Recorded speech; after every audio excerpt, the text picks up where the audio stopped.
Safety in schools is in the spotlight at the state capitol. It files a high-profile fight that we showed you at Cooper High School that led to the arrest of 5 teenagers. Caroline Cummings reports on the problem and the proposed solutions.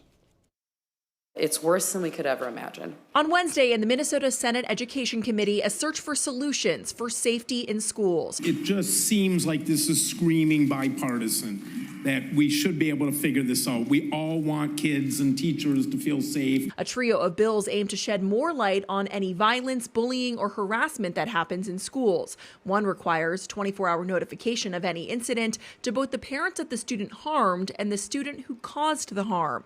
Another says any parent should be notified of violence even if their kid isn't directly involved or if there's a weapon on school grounds, and it would protect teachers and school staff from retaliation if they report it. If we are able to send out emails about strep throat and a forgotten sweatshirt and remembering to bring boots, we can send out an email saying there was a gun in our school today. The hearing comes just a week after a violent attack at a high school basketball game in New Hope led to 5 teens facing assault charges. Video of the fight circulated online.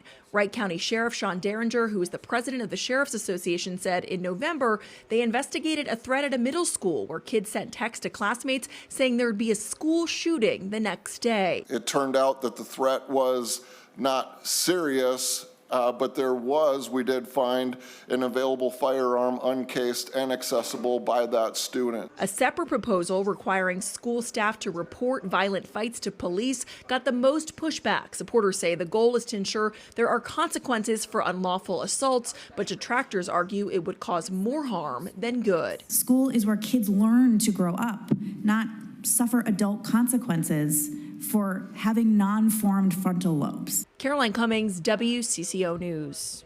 All of the bills could be considered in a larger education package at the end of the session.